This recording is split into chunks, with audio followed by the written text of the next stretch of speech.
another episode of Keep It Local. I'm Destiny Beasley, aka the Broadcast Baddie.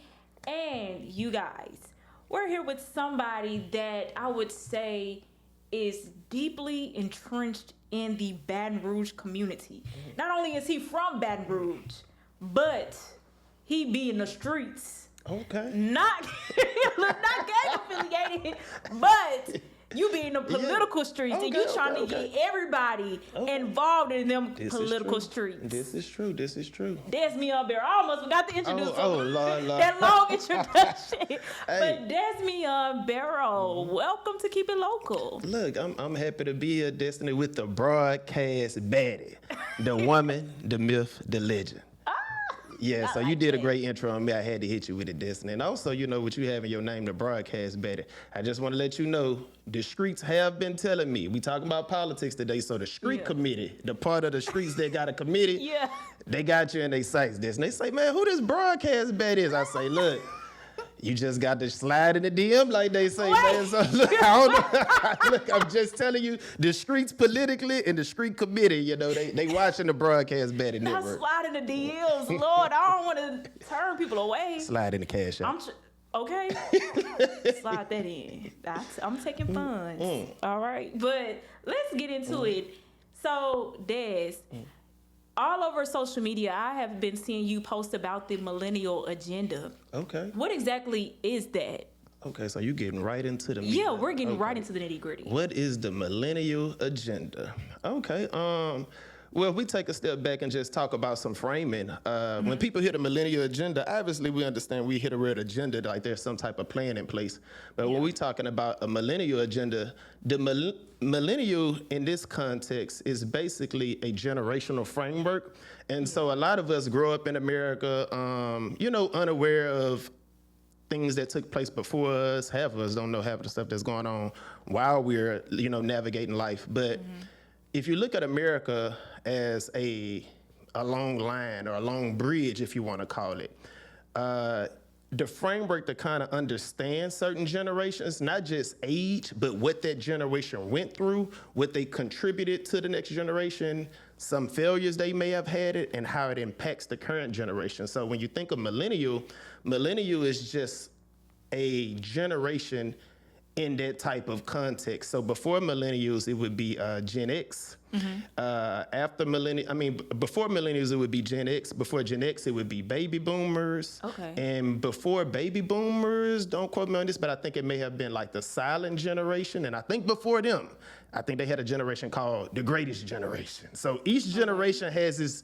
descriptions, characteristics, how they knew life and understood life. But also after the millennial generation, you have what's coming behind us, Gen Z, and then after them, you have Gen Alpha, and then after them, we might have some AI robots or some stuff like that. But so to just give some context to the word millennial, that's where that comes from, like that generational framing.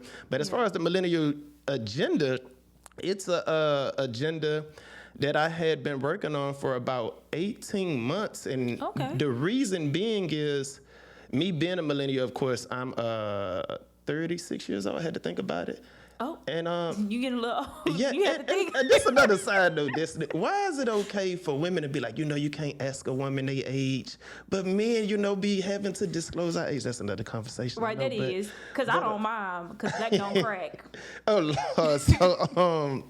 So living my life through the lens of a millennial, which I didn't even know I was a millennial at the time. I'm just living life as a millennial man, didn't know what to call it, but I was born in 1990, and what I was noticing, so if I was born in 1990, about time you start thinking about the world, you kind of hitting high school, maybe getting around the ages of 15, 16, and school is kind of like I don't want to say like an incubator, but you're still in kind of like this little dome. And so once I graduated high school, it's a lot of cultural things that generations before my generation expect you to be able to do. Like, you make 18, you got to get out of the house and find your own. A man's supposed to provide. You're supposed to be able to do all these things. And culturally, I had the programming to want to do them, but I'm like, man, it's just harder for me to get my own place. I've been trying to get my own place for like 7 years when I was at the age back then, and I've been trying to get it was just hard for me to just keep a vehicle. And I'm like, man, why is it? I know I'm not a lazy person. I work hard. I go to work every day. But it just seemed like I just couldn't catch my footing on things, and so I didn't know what was going on, but I started noticing it with my friends, and I'm like, they don't have jobs. I mean, they have jobs. That's not the thing that they didn't have jobs, but it just seemed like everybody couldn't catch their footing. Yeah. And so probably just as early as recent as probably, if I'm 36 now, I probably started around like maybe 33, I started like paying attention to different generations. I was like, well, my mom, who's a Generation X, I'm like, well, when she was coming up, she was able to, leave my grandmother's house and do X, Y, Z, and my auntie was able to do the same. So I'm like, why is it that we're not able to do it? So then I started learning about stuff like economics, learning about finances, learning about important concepts that need to be discussed, like inflation, living wage. And so, and nobody had a framing or framework I didn't have a framework to express what was going on. And the generations before me didn't have a framework to explain what was going on, or they didn't even think anything was going on, because you got to look at it when you talk to older generations. They just like, well, hey, I was able to do, you just got to work harder. Oh, yeah, you hear a lot of that. When you hear a lot of that, you just got to work harder, or any job is better than no job. They're talking about that was the case in their generation, but the average person doesn't understand inflation and wages. So yes, they had to go through their challenges, back in the day, but inflation has outpaced wages so much in modern day to where it's not making the generation collapse. Really, the generation didn't collapse, which is a whole nother conversation we need to have. But to bring it all back around, about maybe when I was 33 years old, I was like, oh, okay, so I'm a part of this millennial generation. I'm like, okay, but what does that mean? I was like, oh, okay.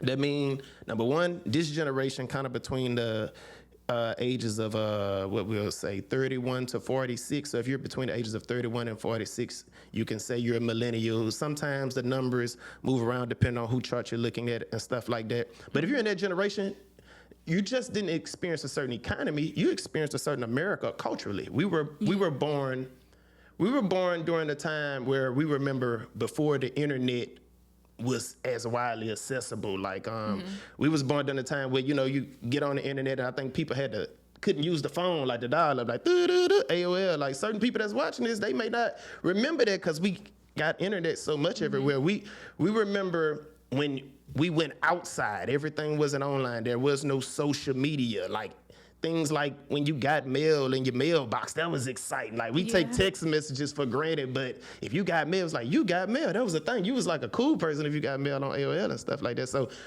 we just wasn't born in a certain economy. We was born in a certain America culturally. And so once I got that framework and stuff like that, I'm like, okay, so now that I understand this is the generation I'm in, I started looking at what similarities we have to previous generations, but what's most important, what differences we have.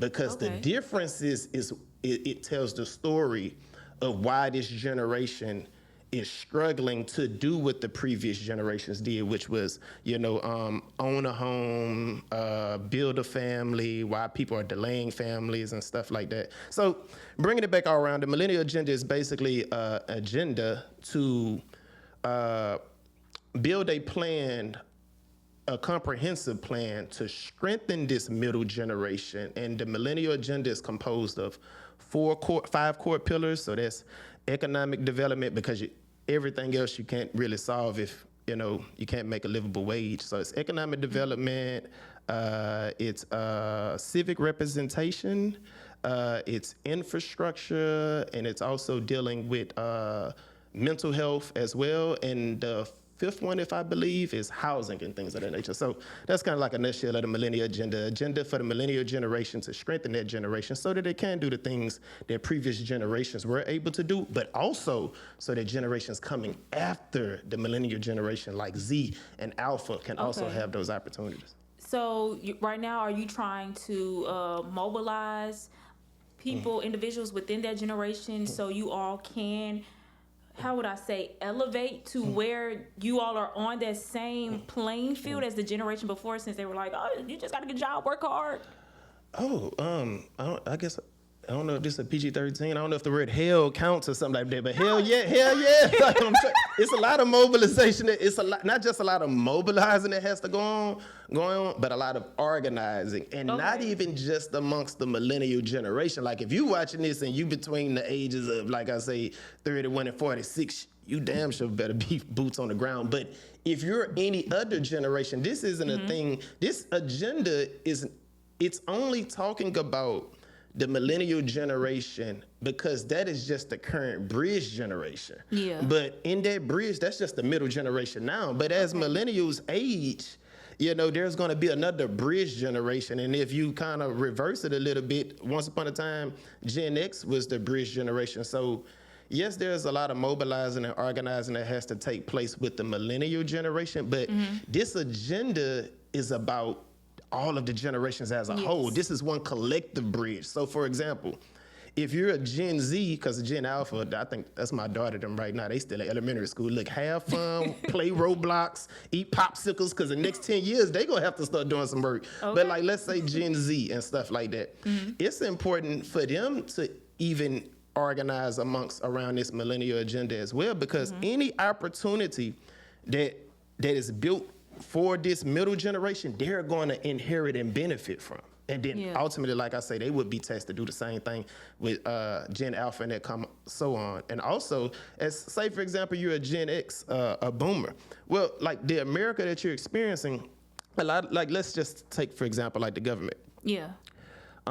Government is ran through tax dollars and stuff like that. Tax dollars come from working class people. And so if you look at who's becoming, if not the current modern day large working class, is the millennial generation. So if this is the working class, it's not only the middle generation, it's not just the bridge generation, but it's the working class of a country. This is not even a city or a parish thing. This is the working class of a country. So where's the taxes coming from to give these government services? It's coming from the working class. So that would be the millennials. So if you're a Gen X boomer who you're either retiring or you're already retired, you want America to have a strong working class, Louisiana to have a strong working class, Baton Rouge to have a strong working class. You want the millennials to be a strong working class because everybody's gonna benefit from that bridge being strong. Okay, and we're gonna get more into the millennial agenda, but we have to head over to the breaks because you gotta pay some bills around here. Got to pay the bills. I got to pay the bills. All right, so Localians, I'll catch you right after this break. All righty.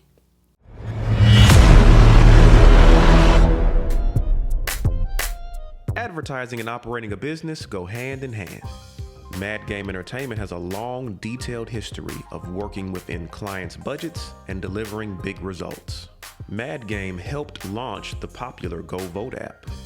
We've been involved with several successful political campaigns. We assist the everyday marketing needs for small businesses and many other organizations.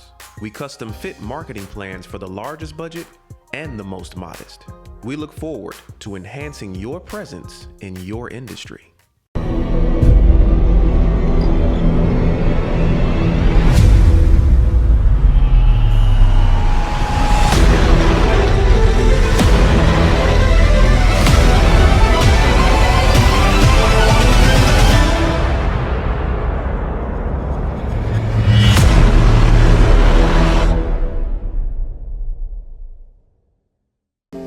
Dread it, run from it, destiny arrives all the same.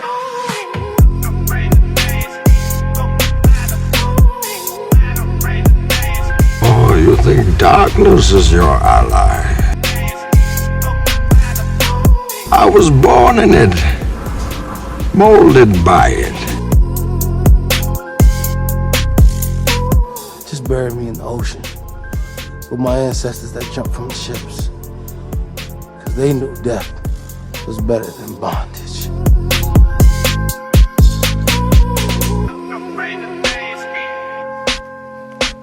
I am inevitable.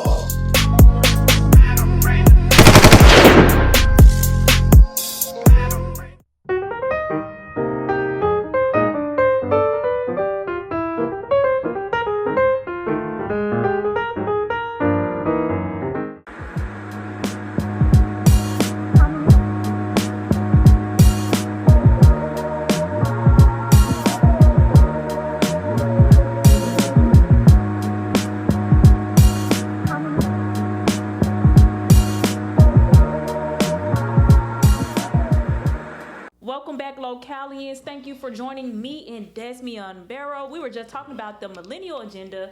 And so with this Millennial Agenda, it sounds like this, as you were saying, it will strengthen a certain community within Baton Rouge, but also it's about bridging a gap between the two generations, the one before the millennials and the ones that's coming after the millennials.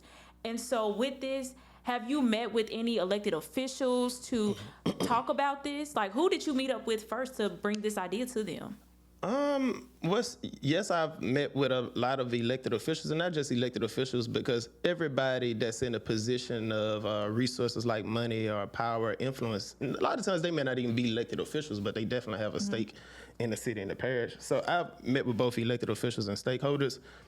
It actually started off as more of a grassroots thing of just talking first amongst my generation to get them, number one, to understand why they have these challenges in their life. And that's a whole nother conversation we could talk about as well on the tail end, but of the mental health of this generation, because it's like they're stuck in limbo. Picture being, and I usually tell people, we talk about this millennial agenda and stuff like that, but usually in politics, you know, our elected officials are usually talking about the seniors, or they're talking about kids. Yeah. And so this middle generation, this adult generation, it's like everybody's looking over you like as if you just don't need any help when you're the one that's trying to hold this whole little machine up. And so I say that to say that the generation is stuck in limbo because programmed culturally, this generation, we expect certain things out of ourselves. We expect to be able to afford an apartment and a car and basic living things and stuff like that. But not being able to do that, it puts a strain on you mentally and spiritually because you internalize it like something's wrong with you. Because the average person doesn't understand these concepts of inflation, living wages, and the macro things that are happening that are affecting their micro life. And so I say that to say I first started talking to people in my generation like, hey man, you know, you're not just, you know, I know you 34 years old, or you 37 years old as an adult, and you feel like you should be further along, but man, you know, we're a part of this generation, and you know, like, man, America done changed. It looked the same, like, you know, that burger at McDonald's, it looked like the same ingredients, but these not the same ingredients, you know what I'm saying? Like, that dollar, it looked like the same dollar that your mama and grandmother was getting, but this ain't the same dollar. And so picture people that they didn't have any framework to know this. And so they're just internalizing all this. So when I break it down, I'm like, no, man, there's a reason why, you know, back in the day we was in high school, you could get somebody $5 for gas and we could drive all the way around town. You know, you can take your girlfriend to the movies and Raising Cane's without having to think about it. We was in high school, where now it's like a life-changing decision. Like we've been having to rearrange, change culture, like rearranging the social contract between men and women, because it's like, hey, as a man, I'm culturally programmed to want to take you out on a date and spend some dollars, but we got to start like doing this new stuff, what they call it Dutch. Like, can you kind of like pay your end, I pay my end? That's a whole nother conversation. That's a whole nother conversation. But I'm saying it to say that's why the conversation first had to start amongst my peers, just to kind of give them a mental and spiritual break. Like, hey, look, we still got to do the work, but I want to let you know it wasn't just all on you. We have to collectively organize as a generation so that we can make this change as a collective. And so that's what I was saying earlier about, it's not just about mobilizing. You can mobilize people.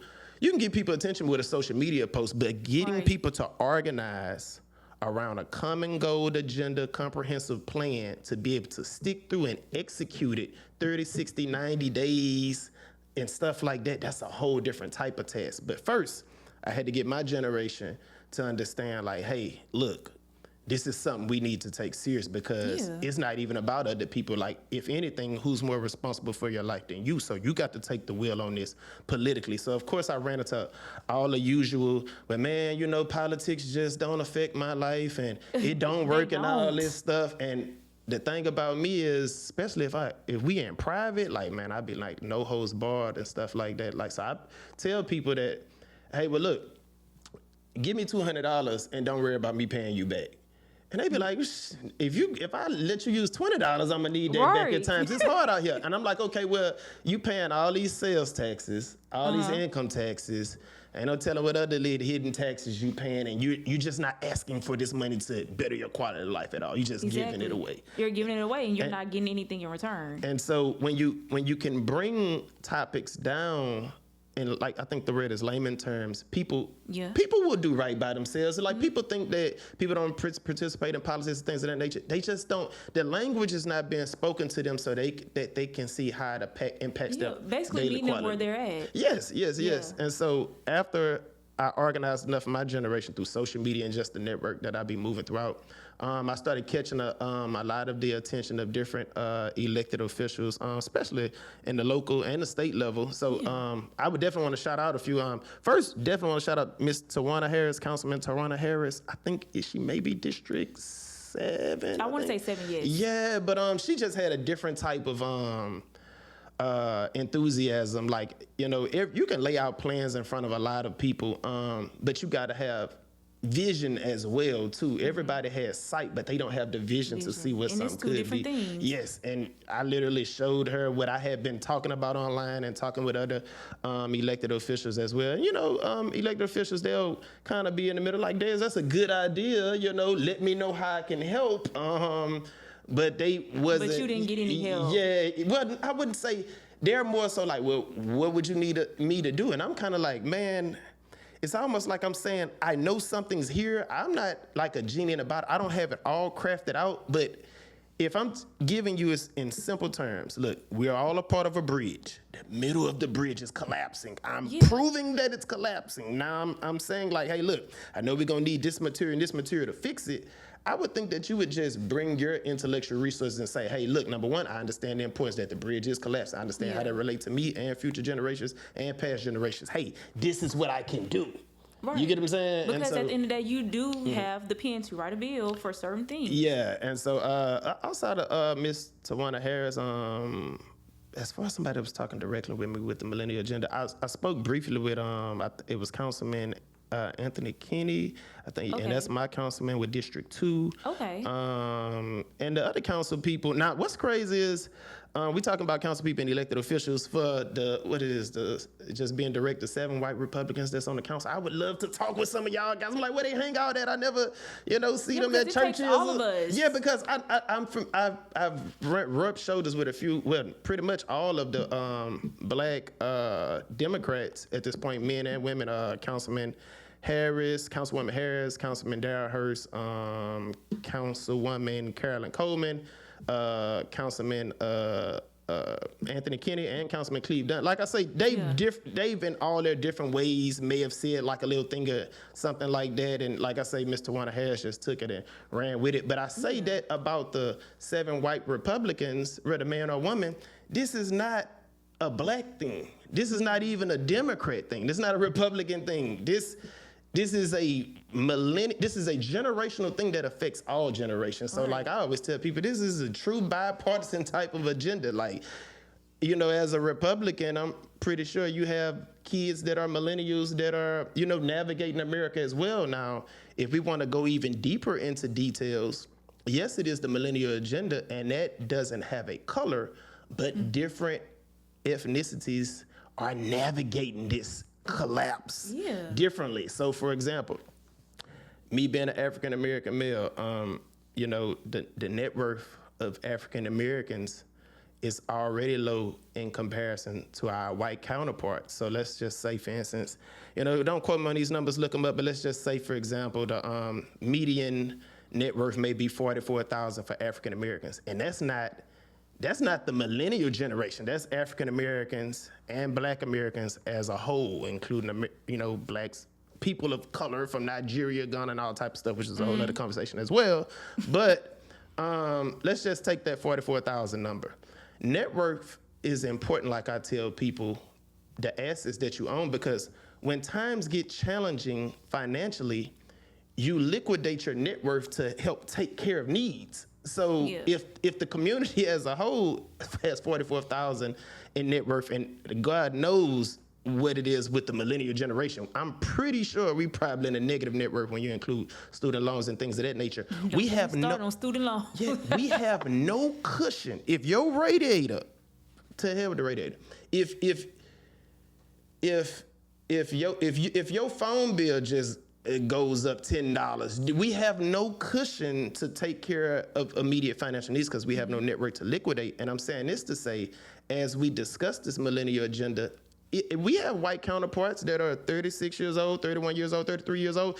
Things are not less expensive for them. They're still navigating these challenging times as well. Hell, if you just get on TikTok, honestly, I see a lot of our, the white Americans, they going hard like, look, something is going on. But the difference is their parents have the wealth.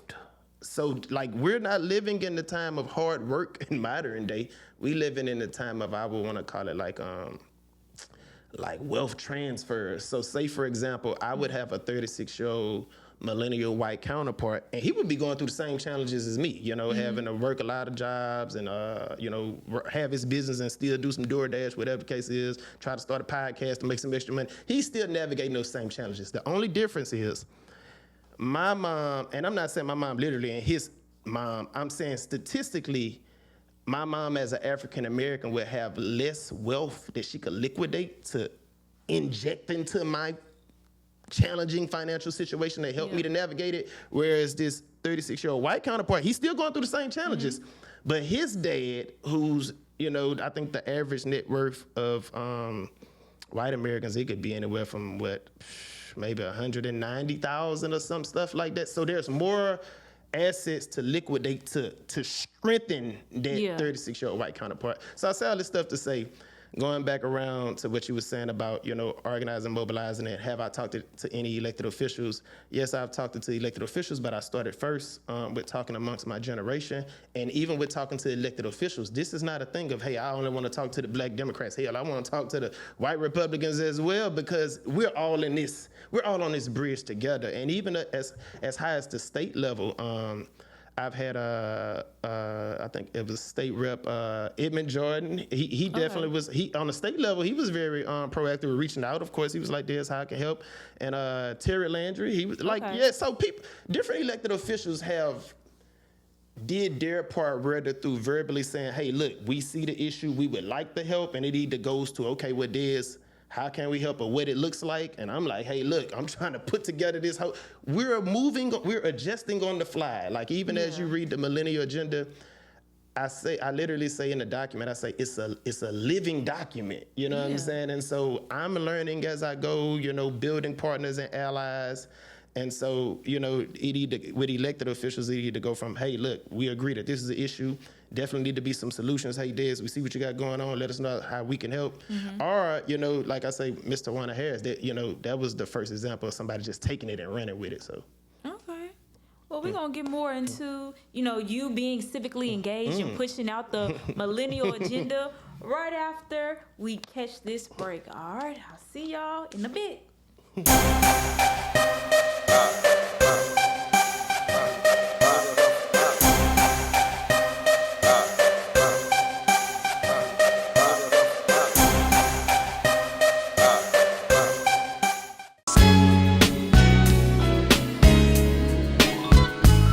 Indulge yourself in the ultimate experience at Phoenix Air Spa, where our professional services are specifically designed to revitalize your mind, body, and spirit.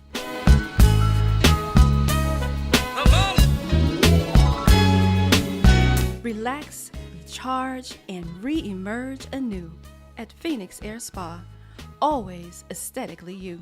Y'all know it's your girl, Cornell, from Cocktails and Conversation. It's your boy, Will Merrill, Mad Game ENT's finest. It's me, Trish, from Trish the Truth. I'm Casey from Casey's Corner. And guess what, y'all? Laugh now, laugh later. We're now a part of the Fossum app. Almost like, Netflix and chill, Tubi. And guess what, guys? Season 9 is coming. Exclusively on Fossum TV. We is on Fossum TV. Laughing it up with you now, laughing up with you later. But we on effing awesome, and that makes what? Fossum TV. Go, watch it, stream it, laugh now, then go get your friends and laugh later. Hee hee hee, hee hee ha. Mad Game ENT's finest. Shout out to Fossum TV. Laugh now, laugh later. Laugh now, laugh later.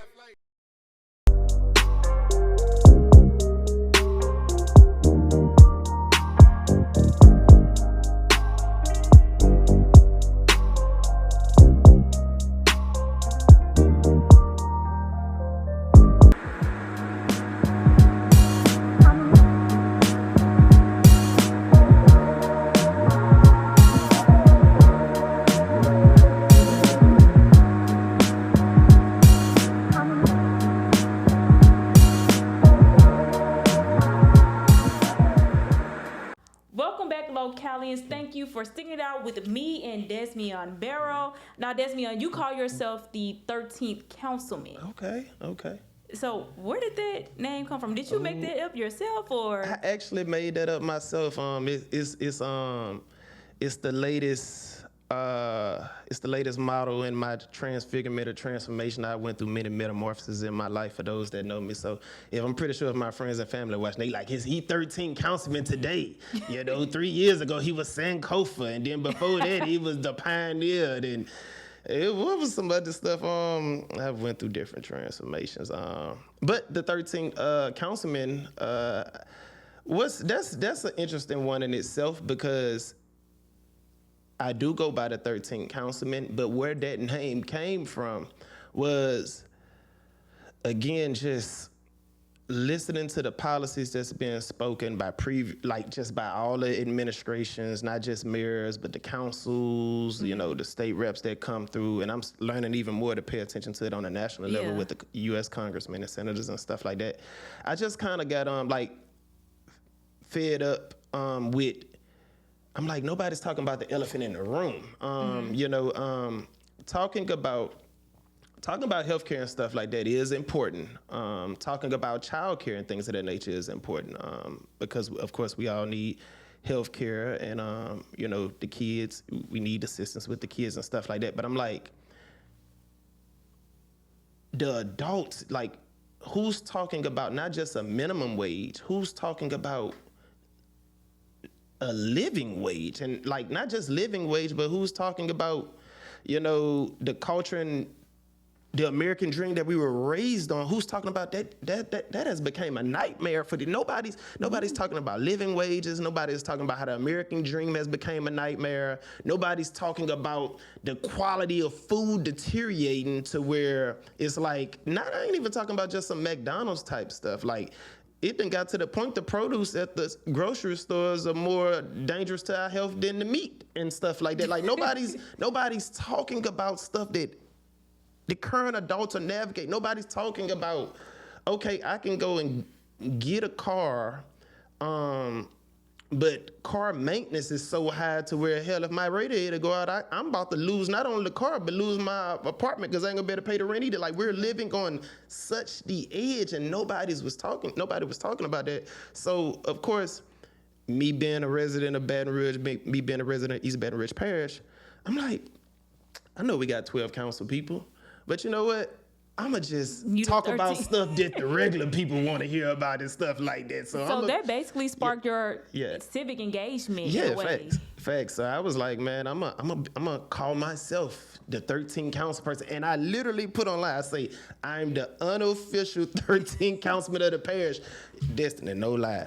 People be calling me for real. They be like, Dez, you're a council person. What I got to do this? I'm like, now, look, I do know about this, what you asking, this is who you need to call, what you need to do, but I be having to tell people, I'm not a 13th councilman, that's what I'm calling myself as a representative in a way, of the people. that is good, because that shows that you're gaining enough attention that people, they're paying attention to you, to where they are reaching out and talking to you. Literally. And even with the Millennial Agenda, that also helps with you.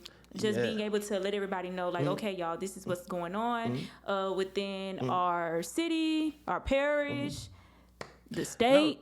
No, literally, that's where it started from. I was like, man, I want to talk about some real issues that people are really facing. And it started off with me saying, I'm going to go to every council meeting and I'm going to talk about, what they got going on the agenda. Then I quickly realized a lot of those decisions at the council, they already be made. Like the council at times is more so the theater of things, not to take away from the important things that get talked about there, but in the back of those people's minds, in any government structure, whether you're talking council person, state rep, they kind of know before they get in that seat for that day what they're gonna, go ahead and, have their marching orders to go ahead and follow through with. And so I was like, okay, it's not about just showing up to every council meeting talking about issues that people want to hear. I'm like, man, something that we have today that previous generations didn't have when it came to, community advocacy is we have social media. So it's like we have like a non-traditional media source that we can just go straight to the people if you consistent enough and stuff like that. So I went straight online. I was like, man, 13 councilmen. I'm like, look, first, y'all, before we get mad at any elected officials say what they doing and what they not doing, I'm like, first we got to be organized and say, what do we want and need? Because that's the biggest thing to kind of take it off elected officials right now. Anybody that's watching this, the real of it is you can't get what you want if you don't know what you want. No, that's true. And a lot of times, I bear witness to people having a lot of anger towards elected officials, and then when they get that one opportunity to be like, okay, well, what is it that you need? You haven't took enough time to think about what you need, and so now you missed your opportunity.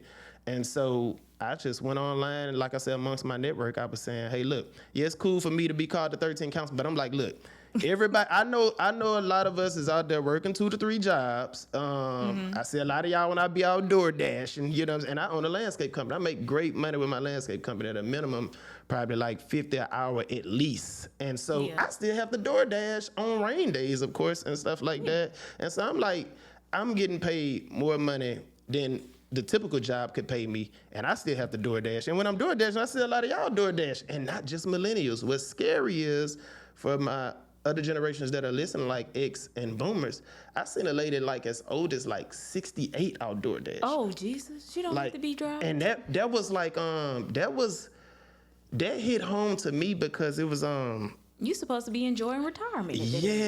And that showed me then I was like, yeah, this American dream stuff, it's like we all kind of got hoodwinked and bamboozled, like Malcolm X saying. It's like foggy. The dream is pretty foggy. Yeah, and so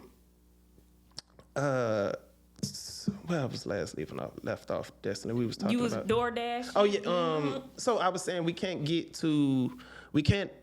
have to first organize and see what it is that we need and want. And so that's, again, after the 13 councilman stuff, I was like, okay, I've talked to everybody. I know the needs from being a millennial. Now we need a plan, because you can't say somebody's not doing what you want them to do when you ain't gave them nothing to do. So at least if we have a plan and an agenda, that gives you some type of reference point to say, hey, if somebody is with you or somebody is just against you or just neutral, because you have a plan to hold them accountable for. And so here comes this millennial agenda.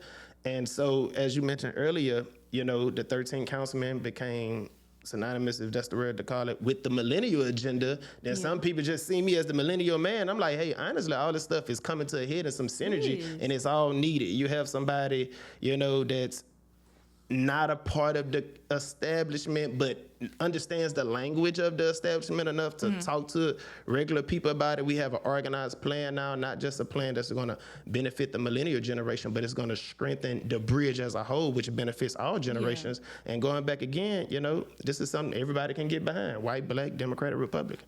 Yeah, and speaking of, elected officials, 13 councilmen, I've been seeing on your Instagram page that you've been talking about, if I were to run for a seat, would I gain you all support? So, Des, what is that about? You plan on running for some? Spill the tea. I got to drink this water real quick. Hold on right quick. Lord, time is ticking. The people, we are waiting. So what do people want to know again, Des? Do you plan on running for an elected seat? No habla inglés, comprende? Now, Des, you cannot be going on social media and saying, well, if I run for a seat, would I gain y'all support? Yeah, and honestly, like, I've definitely, that's good you asked that question so I can answer it on camera, because a lot of people definitely, they always asking and stuff like that. And I always tell people, I haven't taken that option off the table. And I'm not saying this to be politically correct. I just want to put myself in whatever position that I can be most effective for this generation.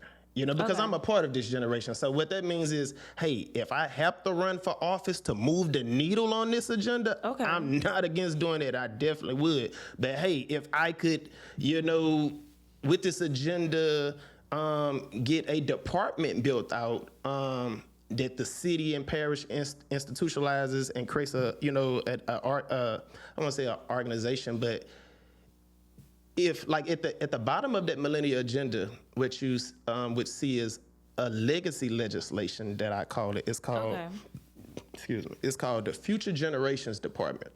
And so I'm one of those people where I'm big on not just talking about a problem if I'm not at least trying to help find what the solution is or bringing a solution to the table. And so I'm like, hey, okay, if the millennials are having this issue, how do we create something and establish it so that any generation that finds themselves, any future generation that finds themselves in this position that the millennial generation in, they'll have an actual department. That whole job is to assess the needs of the current working generation and tax base and strengthen them where needed, you know, where the public-private partnerships and stuff like that. And so I'm saying this to say that department, if me just creating that, was able to, you know, come to fruition, I wouldn't necessarily have to be an elected official if the work is getting done over here. So, and so, and then you have to look at it like even with that department, keep going back to the Millennial Agenda, this is not a Baton Rouge specific problem. This is not an East Baton Rouge Parish specific problem. This is not a Louisiana specific problem. This is a national problem. So something like that Future Generations Department, that's not just legacy legislation for the parish.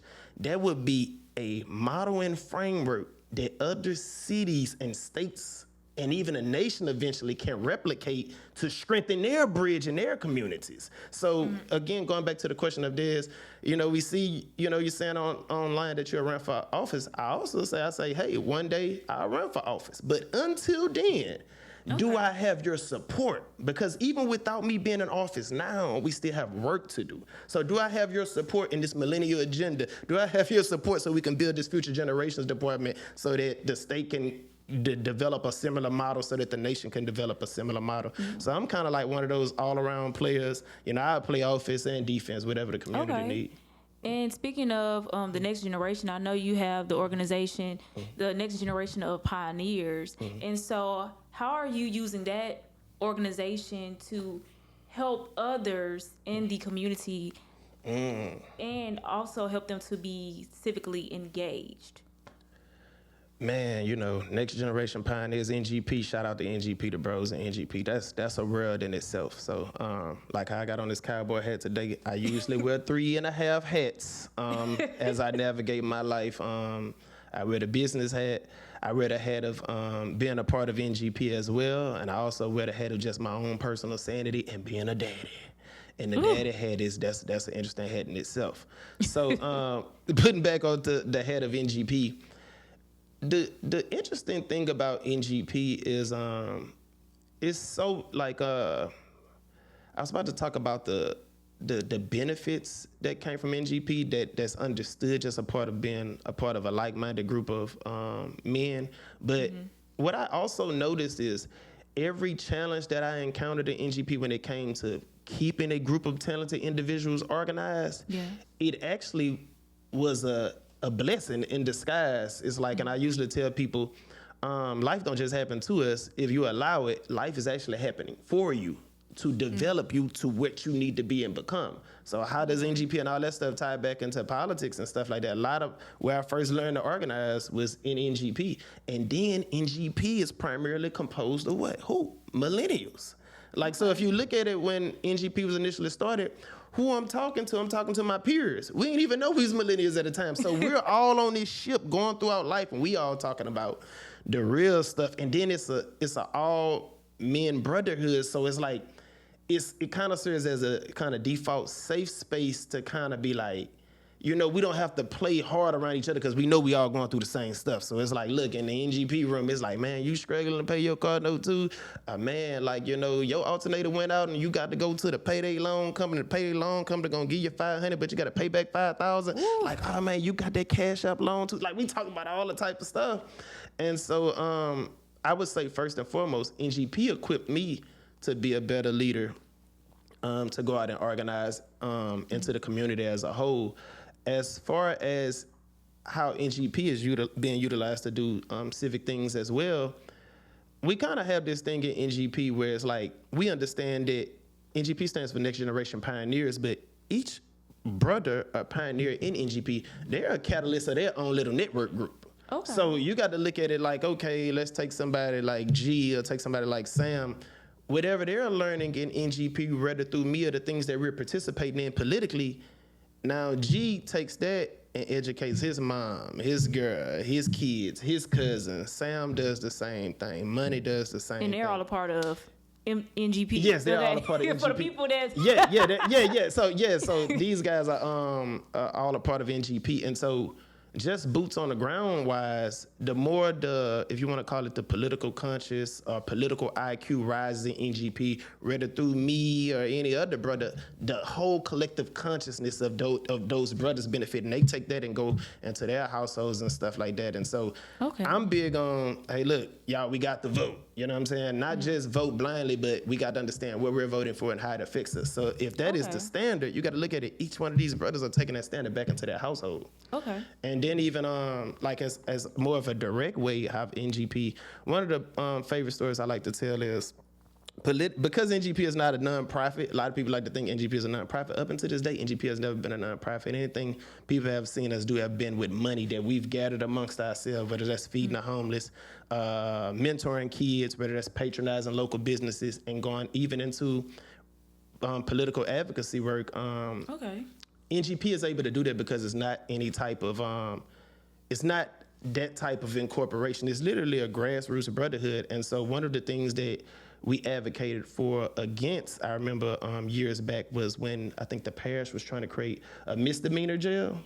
And I just remember that we was like, man, that don't make no sense, because if the person ain't had the money to pay the ticket, now you about to put them in some type of misdemeanor jail, they lose their job or some stuff like that. It's just a spiral downward or some stuff like that. And the jail is still collecting money. Man, that was a whole different type of thing. So like serious. So we went down there as a collective, to advocate against it, because not only would it affect, poor people in the parish, but again, the millennial generation. We didn't even have a word to call it at the time. So picture if this generation that we've been talking about, this millennial agenda and all this type of stuff, picture there was some type of misdemeanor jail right now. And we've already talked about living wages and cost of living,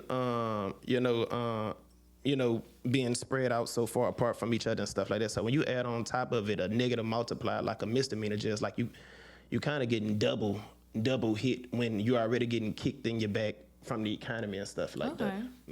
Yeah, so would you say just altogether, just you being civically engaged and being involved with the next generation of pioneers, that helps you if you were to run and buying for... I like the way you put that. I like the way you brought it back around, yeah. If you were to run and buying for votes, do you believe that the work that you've been doing makes you an effective... what can I say, an effective candidate if you were to run? Oh, most definitely, man. You know how people keep a bankroll of cash? Like, I keep a bankroll of receipts. Like, if I was to run, like, I would literally run my campaign on receipts. Like, the biggest thing that we notice when candidates run, we don't be seeing them when it's not campaign time. You know what I'm saying? And so, it's like, if I was to run, this is not, hey, I just popped up yesterday and I want to run for this seat. This is like, hey, I'm talking about economic development because I've been a part of a grassroots brotherhood. We patronize over 50 local businesses. That means I understand intimately what these businesses are going through. Just a fun fact, but it's not funny. A majority of those businesses that we patronize, honestly, Destiny, they don't make it through a 2 to 3 year lifespan. So 2-3 years, they're closed. And then when we talk with the business owners, because some of these people, after the month we patronize them, because one of the initiatives that we have in NGP is a local business patronage initiative where the brotherhood as a whole, as a collective, choose this business, and everybody must go to this business at least once that month, you know? Okay. And so say for instance, if it's 20 brothers in NGP, you know, guaranteed you get 20 people that's gonna patronize your business. If it's 40 people in NGP, you guaranteed to get 40 people that's gonna patronize your business. That's not including if they bring in their family and friends. But I say this to say, even after that money has passed, if your product or service was good, you know, brothers would want to repeat. And we found that, you know, maybe a year later when we just want to go back and grab the burger spot or go get a shirt from here, the business is closed. And then, you know, some of the business owners, we still had their contact number when we talk to them, is stuff like, oh, well, this machine broke and the business was making money, but the problem came before the income. So that's a cash flow problem. You're supposed to have infrastructure in place that's supposed to give out micro loans and things of that nature to help support not just small businesses, but a lot of these businesses be seeding businesses. They be micro businesses and stuff like that. So this is on the field stuff that I'm seeing with receipts that, hey, I know the challenges that small business owners are facing, because not only am I a small business owner, and I can tell you multiple of things that small businesses deal with, but through NGP, we patronize over 50 plus businesses. Okay. Like more receipts when it comes to mentoring the kids. Most times when we go to schools and we're mentoring kids, they usually put us in a room with the so-called at-risk youth. At-risk youth. That's a good way of saying the bad kids and stuff like that. And so, what I noticed even through NGP with that is, like, let's take, you know, a lot of this stuff we talk about with the violence that's taking place, and we just want to paint this image like all the kids are bad. Through talking to them kids and stuff like that, what them kids really be needing, they be needing a model that's not gonna talk over them, but gonna talk to them. And then you're relatable also. Yeah, because you from Baton Rouge, you understand the lifestyle. And those kids still to this day, they remember those talks that NGP had, and they were able to see somebody that came from that situation like, hey man, look, I listen to Booster too, but shit, I still go to work every day. You know what I'm saying? I still take care of my kids and stuff like that. And so some of those kids have actually become a part of NGP, and some of those kids have actually started working in businesses that brothers have in NGP. And so just understanding the whole ecosystem again, to where if I did run for office, I'm gonna have a bankroll of receipts, whether it's talking about business, whether it's talking about mental health with the youth, whether it's talking about housing and things of that nature. Because again, you gotta ask yourself, anybody that's watching, where are the millennials living? We're gonna put a question mark, because they're not living in these expensive homes. They're not paying these $1,300 rents. And this is an interesting fact. I know a lot of people, I'm not saying a few. You have millennials living in their cars. They go take showers at the 24-hour gyms, and they go back and sleep in their car and go to work. And nobody knows, because they're playing like their life is regular. I know people that are living in their storage facilities. They go take a shower at the gym. And if this is your situation, that's why if I don't do anything else, I'm trying to bring light to something that this is the biggest elephant in the room, affecting a whole generation that nobody's talking about. So hopefully if you're watching this, you're getting some relief that, hey man, somebody's finally about to start talking about the issue. And I think it's a good idea that you are bringing this about to everybody. And for our localians out there that are millennials, get at Dezmion Barrow. We're going to drop the Instagram name, all right? Because you got all the information on your socials. Yeah. And I'm pretty sure you're going to make some more Instagram stories, some more Instagram posts. TikTok, whatever. What it is, 13 Councilman Dez. That's what somebody else say. Now, Dez, who is Dez right here? I thought your name was Dezmion. Look, just like you say on Gladiator, are you not entertained? Keep watching the movie, get better. All right. Well, Dez, thank you so much for going on Keep It Local and sharing the Millennial Agenda. And, you know, if you plan on running, we will be on the lookout. Hold on, Des, can I ask you something before we get off here? What? Now, look, I know women don't like to reveal their age, but can you reveal for the audience your generation? I don't know. I'm 26, so whatever. So 26, so you would be, okay, first off, the audience, I'm just speaking on behalf of the audience, the people that's watching, they want to thank you for telling the age. But 26 would actually put you in Gen Z. You know? But I feel like I'm a millennial, though. But you know what's crazy? They got some stuff called Zennials. So if you're on the cusp, I was born in '99, so yeah, I'm right there. Yeah, if you're on the cusp, it's like you kind of got the strengths of your generation, but you might not have none of the weaknesses. It's the same thing with millennials. Right. You know, us born closer towards what it was, Gen X. we have more in relation to them. So that's why I say, man, this whole thing is a spectrum. It's a bridge. We all connected. A bridge, and we gonna bridge together, and we gonna create a better Baton Rouge. Okay, let's go with it. All right, so thank you so much, Ocalians, for sticking it out with me and Des. And make sure you are subscribing to Broadcast Baddie TV and follow me on Facebook at Destiny Beasley, not Broadcast Baddie, Destiny Beasley. So you're always connected to what matters most. All right, I'll see you in the next episode. Peace.